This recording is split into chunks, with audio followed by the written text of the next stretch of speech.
Salam Patriot di Suara Patriot bersama Chandra Tua. Saudara-saudaraku, selama bertahun-tahun dunia dibuat kagum oleh kebangkitan ekonomi China. Gedung pencakar langit menjulang, mobil listrik diproduksi massal, dan film-film propaganda menampilkan citra kemajuan tanpa batas. Tapi di balik layar kemegahan itu, kini muncul kenyataan pahit. Industri film kolaps, pabrik mobil listrik tutup satu persatu, dan jutaan rakyat kehilangan pekerjaan. Sistem yang dulu dipuja, sosialisme ala China, kini runtuh oleh kebohongan yang ia ciptakan sendiri. Dulu, China mengklaim diri sebagai Hollywood Asia. Namun kini, aktor terkenal tampil di taman hiburan dan tempat wisata. Demi apa? Demi bertahan hidup. Bayangkan, bintang yang dulu disorot kamera kini bernyanyi di jalan demi sesuap nasi. Bukan karena mereka malas, tapi karena negara membungkam kreativitas. Sensor yang ketat membuat seni kehilangan jiwa, dan seni tanpa kebebasan hanyalah bayang-bayang propaganda. Film tidak lagi bercerita tentang manusia, tetapi tentang bagaimana rakyat harus mencintai partai, mengagungkan partai. Dan ketika seni berubah menjadi alat kekuasaan, maka keindahan pun mati bersamaan dengan kebenaran.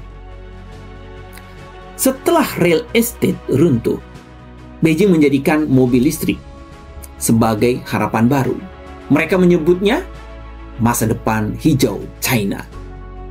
Namun kenyataannya, lebih dari 400 perusahaan mobil listrik bangkrut dalam 3 tahun terakhir. Mengapa? Karena sistem itu dibangun bukan atas inovasi, tapi subsidi, penjiplakan, dan kebohongan. Pemerintah menyalurkan miliaran yuan untuk proyek fiktif. Sementara banyak perusahaan hanya memproduksi slide presentasi, bukan mobil sungguhan.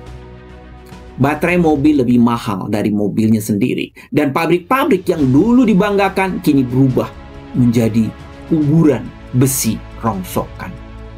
Rakyat yang dulu dipaksa membeli mobil masa depan kini terjebak dengan kendaraan mati yang tak bisa diperbaiki. Simbol ekonomi yang gagal. PKC selalu mengaku berhasil. Angka pertumbuhan dinaikkan, data investasi disulap, dan kemiskinan disembunyikan. Tapi faktanya, pengangguran melonjak, ekspor menurun, dan kepercayaan publik hancur. Bahkan perusahaan asing yang dulu memuja China kini kabur satu persatu. Itulah wajah ekonomi yang dibangun di atas ketakutan dan penipuan. Semua terlihat kuat di luar, tapi rapuh di dalam. Seperti gunung tinggi yang pondasinya dari pasir. Saudara-saudaraku, di negeri kita kini banyak yang kagum dengan efisiensi kemajuan ekonomi China.